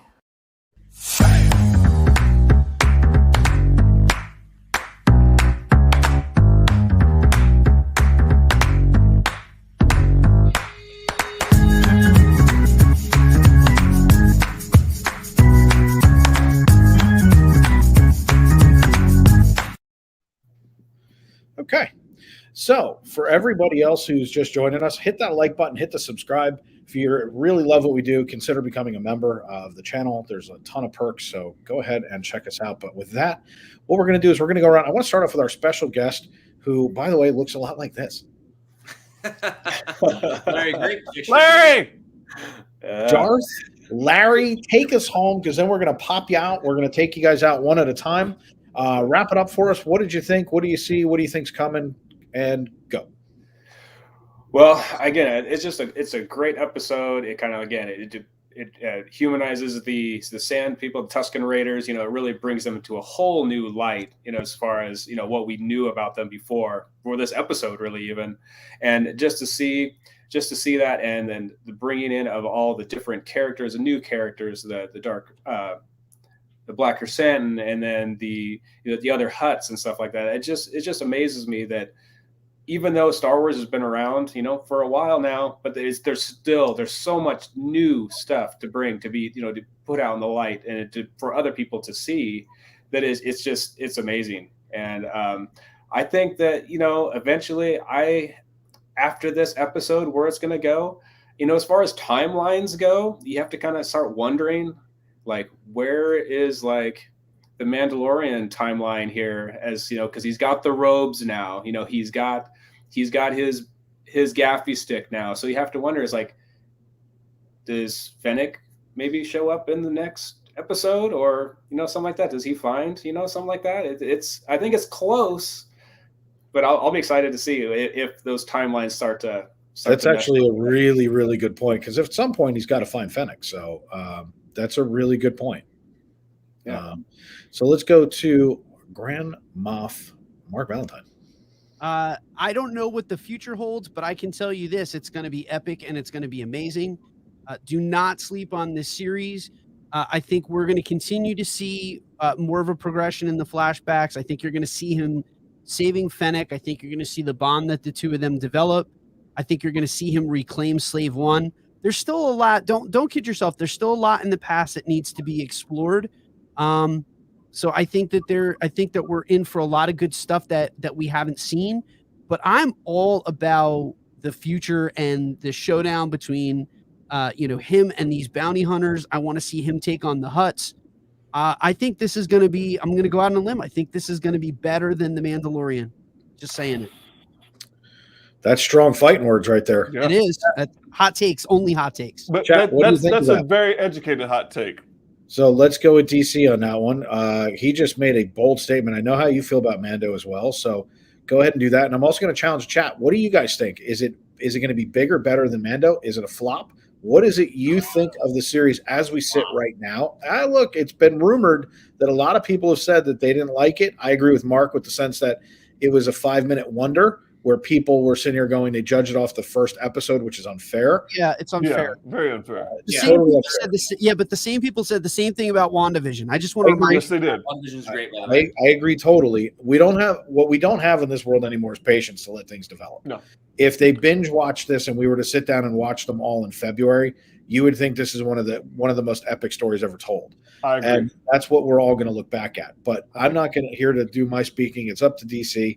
Mando, is it going to be better than Mando? Is it going to be the same as? Tell me what you think. Let's go. It's really tough because we have 2 seasons of The Mandalorian, right? So it's going to be a very tough measuring stick because we're two seasons of Mando, 2 episodes of Book of Boba Fett. So I can't even make a hot take like Mark just made, but I won't disagree with what he had to say because I have no strong argument against it because what we've been shown so far has been absolutely amazing. And I'm extraordinarily excited about what's to come. And I think we're being set up for something similar to The Godfather as far as how Michael Corleone consolidates the power at the very end by taking off all the tops of the 5 families, if you will. And I think we're going to be shown something like that. I wouldn't put it past the creators of this show because what they've done in The Mandalorian and also in this Book of Boba Fett is paying homage to different stories and letting different tropes have their own way. So I would not be surprised if we see that at the end. Again, this is me pushing forward towards the end of this particular Book of Boba Fett because I think we're going to get 2 books of Boba Fett at least. Because I don't think 7 chapters is quite enough to tell the story of this particular guy. I could be wrong. Say that because this dad just put in there. It's different. It's an unfair comparison because 2 episodes versus 2 seasons, which is actually the point, though. Yeah. The point is I actually wanted to emphasize the fact that it is an unfair comparison. Why? Sure. For 2 reasons. Number one, we actually have history with Boba Fett. We have what 3.5 decades. 4 decades of Boba Fett, and we've been waiting for this. So there's a hopeful anticipation. Versus Mando was brought to us and had knocked it out of the park from the word go. We all loved it. I'll put you on pause right there because with Mando, we had a Deus Ex Machina from the very start in Grogu. We have not had to rely on anything like that with this particular story. Not even a little bit. And that's kind of the point is we're now just getting to pick up a beloved, I won't say hero, but a beloved on-screen presence because he wasn't a hero or he's a bounty hunter. But at the same time, what a character he was that we loved. And then we got to pick up his story. So with that, I'm going to go up to who did I miss? Mark and Crew. So Mark. You got me. I'm good. I got you. Larry, I got you. Yep. This guy. Crew. Good. Crew, do it. Tickle you. Hello. I think the show is phenomenal because Boba Fett from 1977 in a parade, the 1978 to the movie and beyond is a character that's mysterious. And we're now finding out that story, right? Mando, who's Mando? Unless you read the comic books and or follow any type of the Clone Wars and the lore or canon of Star Wars, you don't know who he is, right? So I would say that Boba Fett is an original Star Wars character from George Lucas that now has a story. We're finding out what has happened to Boba Fett after his 6 minutes and 38 seconds on his first 3 movies and where it's going from there. I don't foreshadow or want to speculate on what's going to happen, but I will tell you that I've said it, last week. Jon Favreau and Robert Rodriguez and Dave Filoni, we're in good hands. I agree. We will be fine with watching it and watching the show, enjoying it, and then maybe breaking down Easter eggs. That's fine, but not necessarily complaining about like the show, if you will, because it's a great. I agree. It's a great show. And Mandalorian, yes, a lot of people in the chat. I was reading the chat earlier when everyone was talking. It's not fair, right? 2 seasons of Mandalorian, 2 episodes of Boba Fett. Yeah, it's not fair, right? So we can't like speculate how this is going to go. So for me personally, I'm going to enjoy Disney Plus and what they have to offer. And that's what I have for Boba Fett. And I enjoyed the episode 2. That's it. So with that, we're going to wrap up another Galactic Council. Let's highlight right off the bat. We're going to bring up our guest of the evening. We definitely want you to come back and talk some Book of Boba Fett with us. Let everybody know where to find you so that they can go over and subscribe and go follow you guys over on Instagram and on YouTube. So go ahead. Yeah. So again, my wife and I's channel on YouTube is Our Castle Life. Like I said, we do a lot of Disney stuff mainly, but we do some other things that we know that we enjoy to do and we like to share with other people. So hopefully, somebody might, find something or see something they maybe haven't seen before. So on Instagram, of course, Our Castle Life Larry, and my wife's Our Castle Life Andrea. And I had a great time. Thanks for having me in. I really appreciate it. Thank you. Just geeking out. It's awesome. I love it. So so that being said, I appreciate it. We will see you in the future in a galaxy not so far away. There it is. There it is. All right. We'll see you. Saber War. Larry, thanks so much for joining us tonight. Right. Thanks, We'll Larry. see you. See you guys. Bye. That takes us down to Grand Moff Marc Valentine. Take it away. Where can they find you? Talk about Sunday and Monday. Yeah, so we're always talking Disney over on our YouTube channel, which is This Diz Life. On Sundays, we talk specifically Star Wars. My high school buddies and I, again, we deep dive. We are going to get really deep into the symbolism and the Easter eggs. We don't do the outline in as much as we really just get into the symbolism and the Easter eggs. And that is on Sunday night, 8 p.m. as part of Babu's Frickin' podcast, where I am part of that Sith or Jedi council, depending on the mood that day. But please subscribe, follow us on Instagram at This Diz Life Podcast. We're just we're loving our Disney life. I love this panel. I love the show. Thank you guys, man. Thanks for geeking out again this week. I really enjoyed it. Thanks for being here. Thanks for doing what you do. Thanks for coming prepared like always. So make sure you guys check out Grand Moff Marc Valentine over on his channel. But thanks for being with us again tonight, as always, and we will see you on this panel next week. Thanks, Mark. Thanks. That takes us down to the crew. My favorite Sith Lord. I know that, Saber. I know. It's Count Dooku. I played with it. I hit it against the wall like 15 times. Count Dooku. Yeah. So one of the best lightsaber, what do you call them? Warriors, if you will. Oh, yeah. But anyway, so yeah, I had fun tonight. So for me, you can find me on Instagram. I know Mike B has been putting in there, Amy H, all the mods. But my wife, Heather Ever After, has her own channel with unboxings, things like that.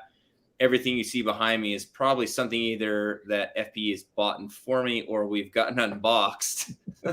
But you can find her on YouTube at Heather Ever After. We enjoy Star Wars, Disney, anything that has to do with, I guess Disney in general owns everything now. Yeah.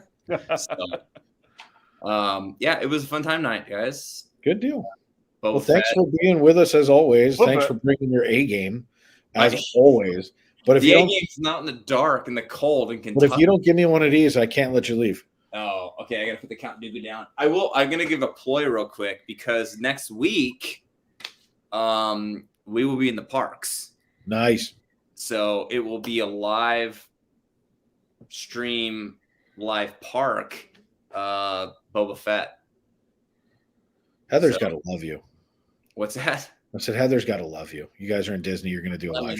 Look at this face. I mean, yeah. And hey, you want me to give you a copyright real quick? No. And with that, we give you Sith Lord Krewitup.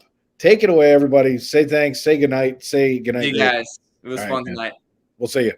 Bye. That brings us over to our Jedi Master, the only Jedi Master on the council. DC, tell them where to find you. Tell them when you're up next. Tell them what you got going on. First thing, I had to turn off that lightsaber, man, before I cut somebody's head off.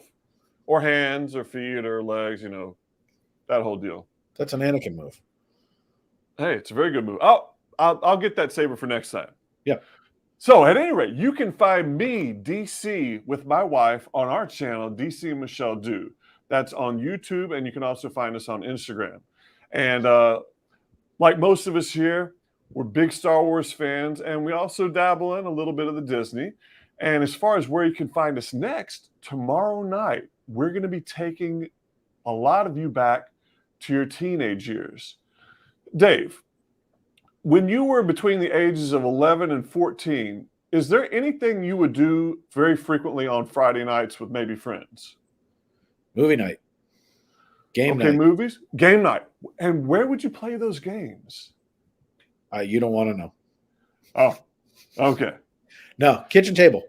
Kitchen table. Well, the big thing for me and for Michelle also was going to the arcade. Oh, you mean those kind of games? Yeah, I know what you're talking about. Yeah. Nothing like going to the arcade. And that was part of that era for me, right?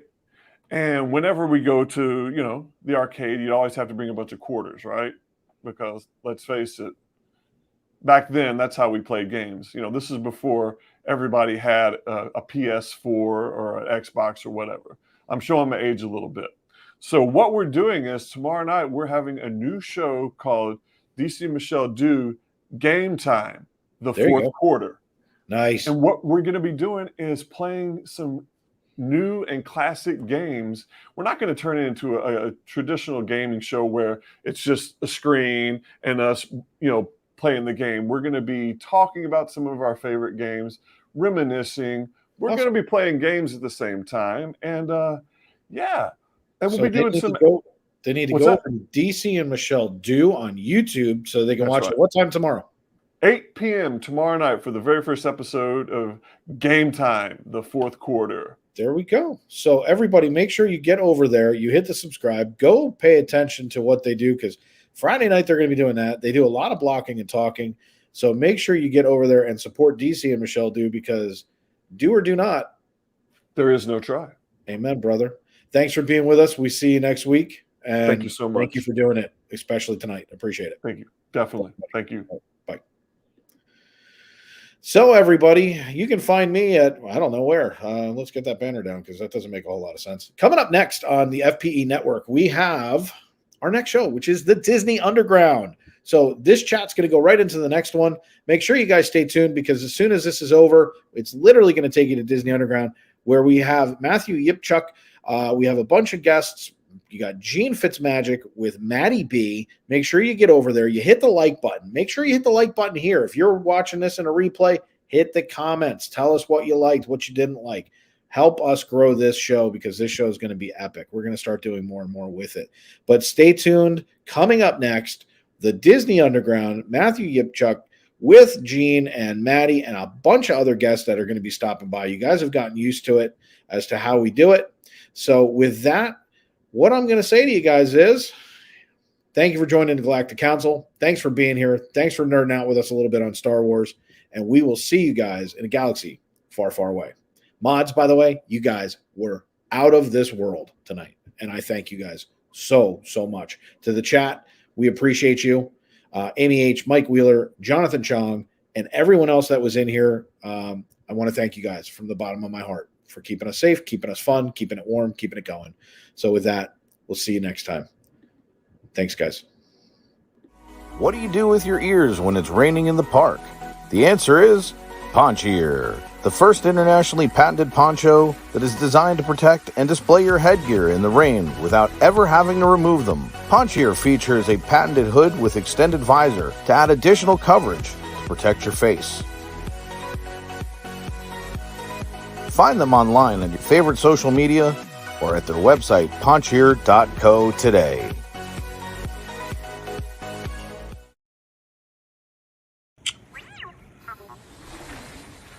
Wow.